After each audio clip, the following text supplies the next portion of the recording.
इन्होंने ये ऑफेंस 3 लोगों के खिलाफ में BSN सेक्शन 318, 4, 336, 3, 340 2 के तहत दाखिल किया हुआ है। पुलिस का ऐसा कहना है कि इस मामले में किरीट सोमैया नाम के डॉक्टर किरीट सोमैया नाम के एक पॉलिटिकल लीडर ने कुछ धान्य वितरण अधिकारी की तरफ चौकसी करके और छावनी पुलिस स्टेशन में अपने तहसीलदार विशाल नागराज सोनवणे इनके तहत ये फिरियाद दिया हुआ है कि कुछ लोगों ने, उसमें 3 आरोपी भी हैं, इन्होंने अपना जन्म का प्रमाण पत्र बनाते हुए कुछ बोगस और बनावट डॉक्यूमेंट हाजिर करके और वो डॉक्यूमेंट का कुछ गैर इस्तेमाल करे, ऐसा इनका बोलना है। आज ये इसमें से 2 लोगों को पुलिस ने अरेस्ट की हुई है, एक साजिद और दूसरी नजमा। अरेस्ट करने के बाद में पुलिस ने कोर्ट के सामने ऐसा बताया कि भाई ये लोगों के पास हमको तपास ये करना है कि इन्होंने वो बोगस डॉक्यूमेंट किस तरीके से बनाए, उसका कहाँ इस्तेमाल किए, और बाकी की कस्टडी के लिए जो है बाकी की जो भी चौकसी है वो चौकसी के लिए इनकी कस्टडी की पुलिस को ज़रूरत है, ऐसा पुलिस ने बताई। हमने डिफेंस में इसके इस तरीके से लिए कि भाई ये मामले के अंदर अगर FIR ही अगर कोई पढ़ता है अच्छे तरीके से गौर से, उसके बाद ऐसे समझ में आती कि ये पुलिस ने बिल्कुल पॉलिटिकल प्रेशर में आके ये कार्रवाई की हुई है और ये फिरियाद ही बोगस है। उसकी वजह इसी के सबसे पहले अगर जन्म दाखिला अगर आप लेने जाते तो कोई भी डॉक्यूमेंट अगर आप दाखिल करते तो उसकी स्क्रूटनी करने का काम तहसीलदार का ही है। जब तक तहसीलदार उसने दाखिल किए हुए डॉक्यूमेंट स्क्रूटनी करेगा नहीं, जब तक उसको वेरीफाई करेगा नहीं, जब तक वो जन्म प्रमाण पत्र जो है वो इशू नहीं करेगा। अब इसके अंदर हालात ऐसे है कि ये 4/12/2024 को इस तरीके के FIR के मुताबिक जन्म दाखिले बने हुए हैं। जन्म दाखिले बन के जिसके उसके जो भी कैंडिडेट थे उनको दिए गए, वो देने के बाद में पुलिस के नज़र में ये बात आती है तो ये सरासर गलत है, क्योंकि जो जन्म प्रमाण पत्र बने हुए हैं ऑलरेडी उसकी स्क्रूटनी इसमें के फिरियादी तहसीलदार ने ही की हुई है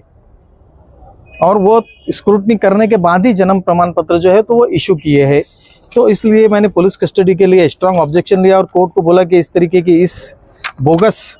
और बनावट जो FIR यहाँ पर तहसीलदार ने छावनी पुलिस स्टेशन में दाखिल की है उसके ऊपर कोई भी पुलिस कस्टडी की ज़रूरत नहीं। जो भी डॉक्यूमेंट इस ताल्लुक से है वो सब तहसील कचहरी, FD ऑफिस और म्यूनसिपाल्टी है और सरकारी ऑफिस है जो भी है वहाँ पर सब ये डॉक्यूमेंट अवेलेबल है। इसके लिए इनकी कस्टडी लेकर वो डॉक्यूमेंट जब्त करना है ऐसा बोलना मुनासिब नहीं रहेगा। तो पुलिस को डॉक्यूमेंट जो है तो सरकारी ऑफिस से कलेक्ट करवा सकते। ये मामले के अंदर फिर हम लोग हाजिर होके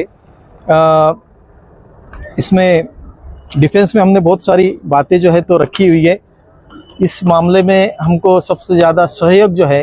तो माजी आमदार साहब शेख आसिफ, मुस्तकिम डिग्निटी और शान हिंद मैडम, ये सब लोगों का बहुत ही सहयोग इसमें हमको मिला है और कोऑपरेशन मिला हुआ है। उसके अलावा हम लोग आगे भी इस मामले के अंदर एडवोकेट अजीम खान, एडवोकेट तौसीफ और मेरे सभी जूनियर और बहुत सारे मालेगांव कोर्ट के जूनियर भी इसमें शामिल होके,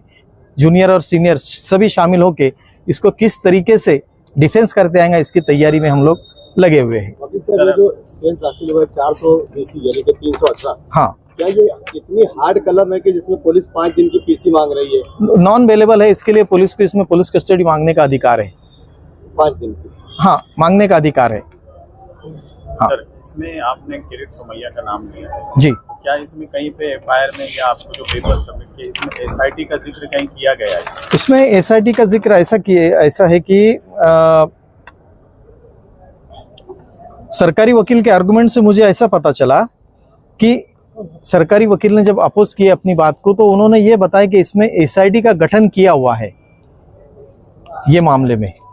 लेकिन जहाँ तक मेरी मालूमात है कि महीना 1.5 महीने से SIT गठन करने के बाद भी जो काम के लिए SIT गठन की गई थी कि भाई रोहिंग्या मुसलमान, दूसरा बांग्लादेशी मुसलमान और बांग्लादेशी नागरिक, तो ये सब चीज़ों के लिए वो जो है तो हाँ, तो वो ये SIT गठन करने के अंदर शायद मुझे ऐसा लगता है कि किरीट सोमैया जो है तो उसके उनके बोलने के ऊपर ये गठन किया गया हुआ है। पॉलिटिकल मामला है ये तो FIR देखते ही पता चल रहा, क्योंकि पॉलिटिकल मामले के अंदर अगर एफआईआर में शुरू में ये बोलते हैं कि किरीट सोमैया इनकी तरफ से ही तकरारी अर्ज आया, ऐसा एफआईआर के अंदर चौथी लाइन से ही समझ में आ रहा है। तो सभी पॉलिटिकल ये यहाँ की पुलिस पार्टी और जो भी गवर्नमेंट ऑफिसर्स है वो पॉलिटिकल प्रेशर में ही काम कर रहे, और ये फॉल्स ऑफेंस जो है वो रजिस्टर किया गया है, ऐसा मैं कोर्ट को बताया। और जहाँ तक है कि इसका इन्वेस्टिगेशन अभी 4 दिन की पुलिस कस्टडी मिलने के बाद में आगे भी होने वाला है। पुलिस क्या लाती है प्रोग्रेस में, वो हम सबको देखना है।